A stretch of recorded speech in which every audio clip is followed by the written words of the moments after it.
Hi, and if you are someone who has no clue who Awkward Goat is and what the entire controversy is, let me explain it. So basically, a while back she made a video where she said even after being married, she's not someone who wears a Mangalsutra or applies sindoor or even uses her husband's surname. Now that's her personal choice. Many thought that she was influencing others, and honestly, when somebody has that sort of an audience and voice on the Indian internet where she's literally the face of Indian feminism in a way, whatever she says becomes the voice, then yes, she carries a certain level of responsibility and accountability. Whether you want to accept it or not, whatever she says, people will imitate it because she is an influencer and a content creator, and her audience is also of pretty young and impressionable people. On the other hand, a lot of people started bringing culture in this conversation because women are ruining culture out of nowhere, but I'd still question how many men are wearing dhoti kurta and walking around. You have the right to pontificate at women only when you yourself are pretty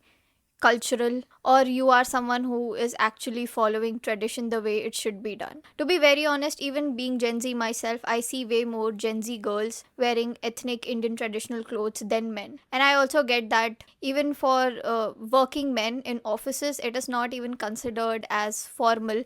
But after office, why I don't see men wearing dhoti kurtas and walking around? Because all the burden of saving culture is always on women's shoulder out of nowhere. That's our default setting for some reason. People have to realize is India is a very diverse country. Every state, every region has its own cultures and traditions that women have. Not every Indian woman is going to look the same or follow the same tradition. So when men talk about saving culture, why don't you guys talk about the men who abuse women in the comment section and have religious things written in their bio? Irrespective of religion, this is across the board. Who's really ruining the culture here? Going around abusing women. Now, back to the conversation around Awkward Goat. I also do feel that she is someone who keeps targeting one religion in general. And I say this because one of my subscribers, who is a Muslim, told me that she has been constantly being hit by her parents for not wearing burqa. And she told me that hardly there is any content creator, especially the bigger feminist content creators on the internet, who are ready to talk about situations like this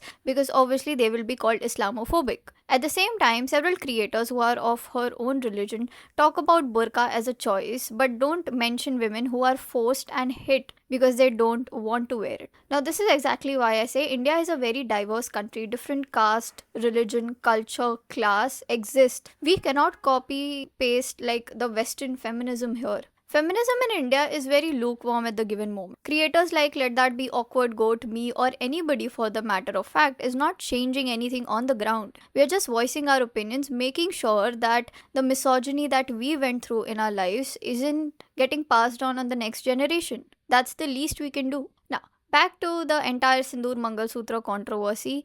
Two creators in particular, it was Shwetab and Glokus, who also made videos on her. And honestly, I don't think that they did or said anything wrong. They were just counter arguing in a very respectful manner, to be honest. They were not abusing her, they were not calling her names, they were just reacting. But with Awkward Good, the moment you disagree with her, or she's not able to counter your argument, she will start calling you misogynist, or at times she is also called a creator or potential rapist. Just because someone is giving you a counter argument or doesn't completely agree with you doesn't make them a misogynist. Neither Glokus nor Shweta encouraged their audience in particular to go and start abusing. Yet when people started doxing her, abusing her, she blamed the creators and tried to take their channel down through unfair copyright claims. She could have filed cases against the guys who were harassing her, not towards the people who simply disagree. You stand for freedom of speech, but the moment somebody is counter arguing, you try to shut them up.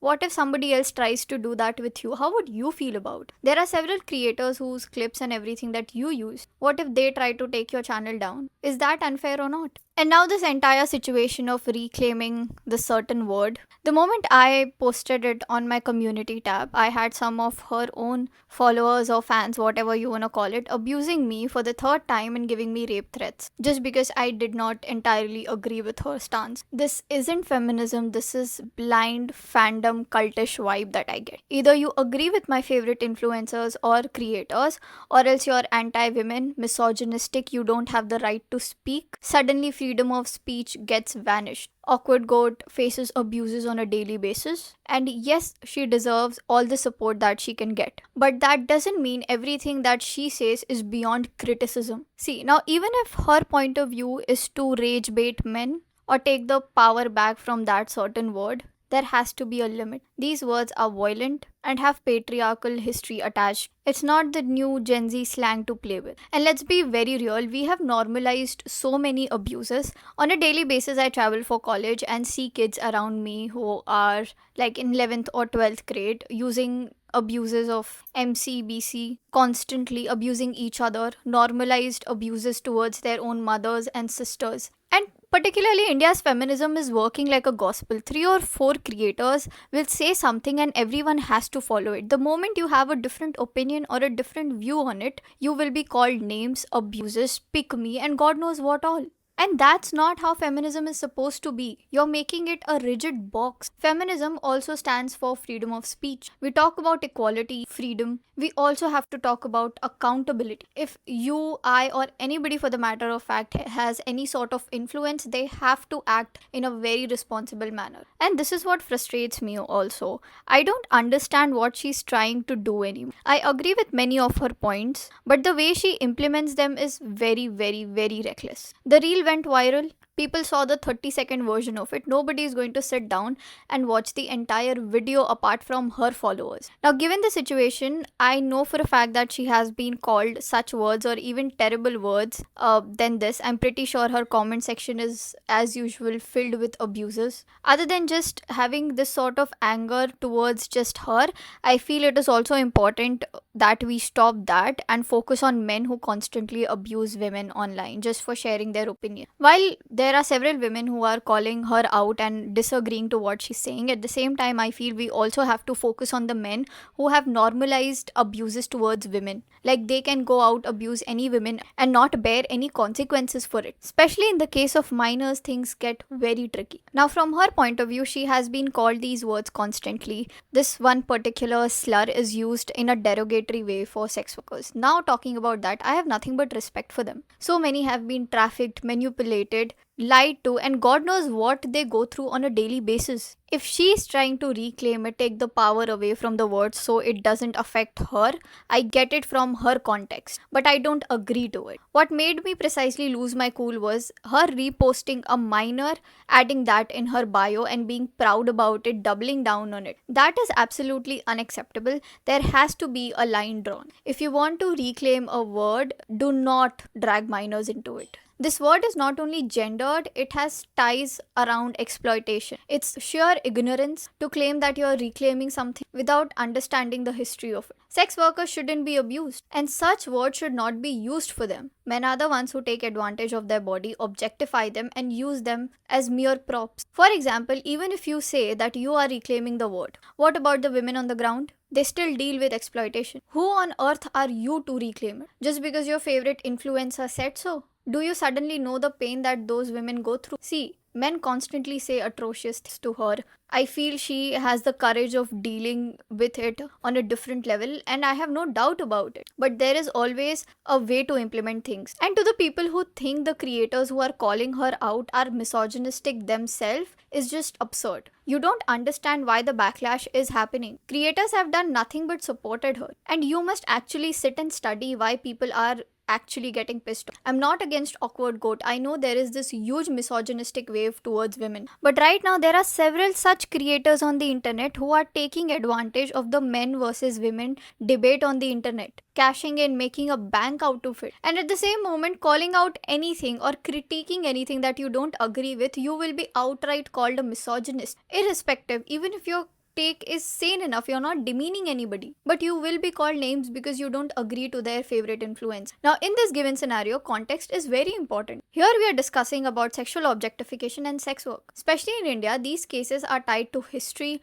law, and caste. There's a difference between reclaiming a certain word and misusing it misappropriating it can actually have serious consequences. Legally, Section 79 of the BNS punishes words or actions intended to insult a woman's modesty. Beyond the law, the reality is alarming. Sex trafficking is India's third largest illegal industry, involving about 20 million sex workers, 16 million of whom are trafficked. In Madhya Pradesh, a minor girl disappears every 55 minutes, and in 2021 alone, 9,407 girls and 36,000 women were missing nationwide. Between 2016 and 2020, Gujarat reported 41,621 missing women. According to legal services, in India, 3 out of 4 women are forced into sex work against their will. Ignoring this context oversimplifies the complex issue that we are facing. She is one of the biggest creators talking about feminism, and that is the reason that this matters. Feminism should be an open space and include men too, not the ones who are ready to demean it, but the ones who are actually ready to learn from it. When you close communication and make it so rigid,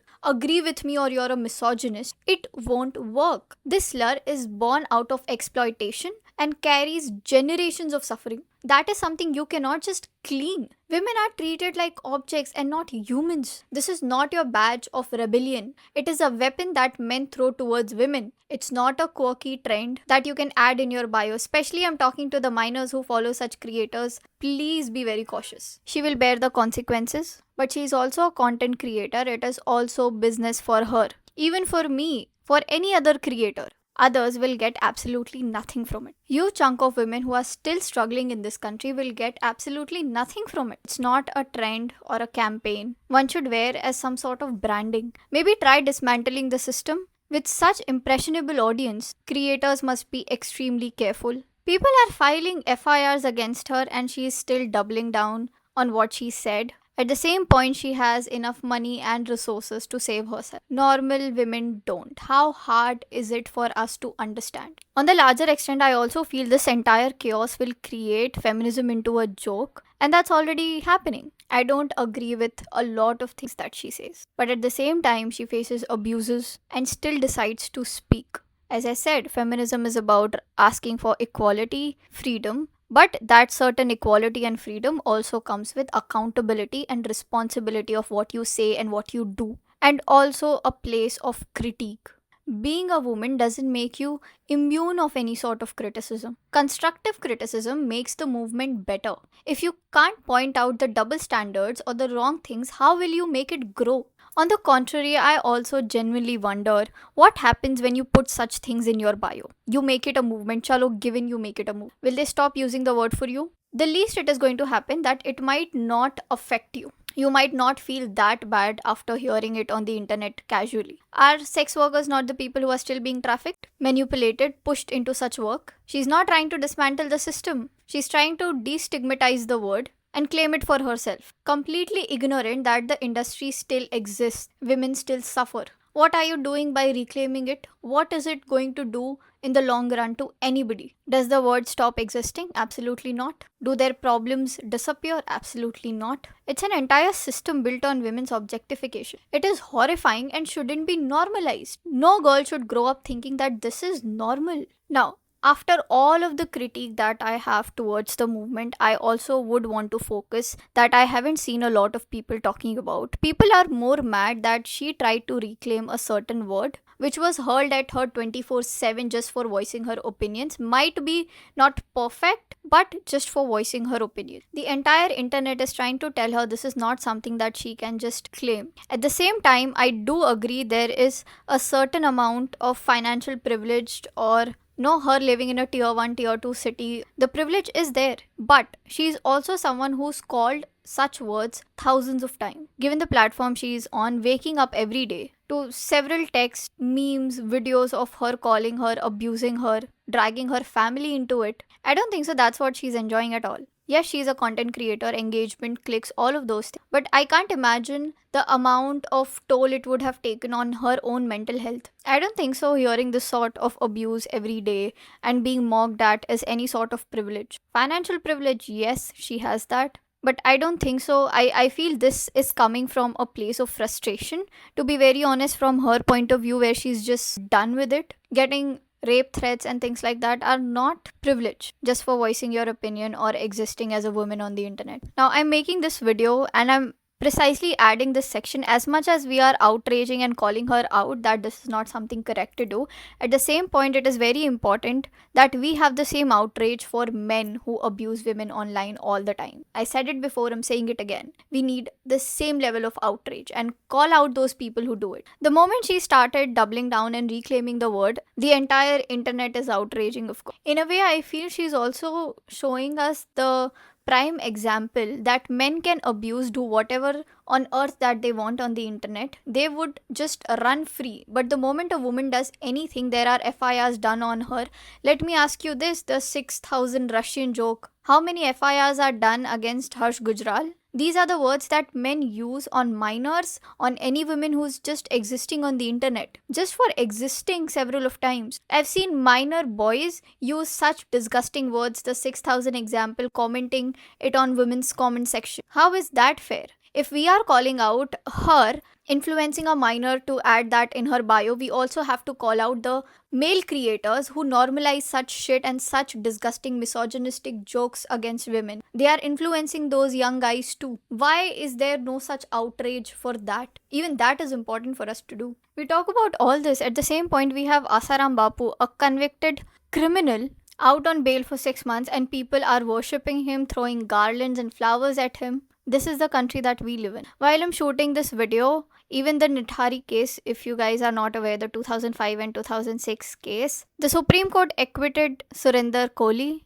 a serial murderer who killed minors, cut their body parts, left organs in drains, of mostly minors, by the way. This is the country that we live in. There is more outrage for awkward goat. We as women ourselves are holding her accountable for what she does because we can't fathom the pain that sex workers go through. And it is important for us to do that. I'm not denying that, I'm doing it myself. But at the same point, I think there are other things also for us to focus on. And I am pretty sure right now the most misogynistic idiots on the internet will be the happiest seeing people going against awkward goat. I don't think so anybody is going against it. People do like her content, they agree with her a lot, but at the same time, she has to have a certain way of putting her point out there. At this point, if she continues to do this, I'm pretty sure she's just rage baiting and trying to make money out of it, and that's about it. Where she's behaving, and I remember her posting a picture of her this entire campaign being in the midday newspaper, and I was at this point, it is just she's not trying to help anybody or feminism in general, just trying to create one controversy after the other.